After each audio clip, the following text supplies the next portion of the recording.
कलयुग में सबसे बड़ी समस्या है मन का ना लगना।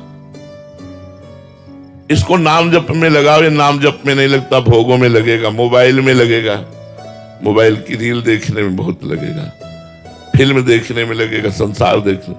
देखो गुण दोष में सारा संसार है, मोबाइल में गुण भी है। मोबाइल की कृपा से ही आप यमुना किनारे बैठे हो। अगर मोबाइल में आप सत्संग ना सुने होते तो यहां दौड़ करके यमुना किनारे ना आते। अगर हम मोबाइल से गुण लें तब तो लाभ मिल जाए, पर दोष भी है। आप कुछ सेकंड में ही सर्च करके गंदी से गंदी बात देख सकते हैं, वो जेब में है एकांत में बैठ करके। तो लिखा कि कलयुग में सबसे बड़ी समस्या यह है कि मन बड़ा चंचल होकर के विषयों में जाता है।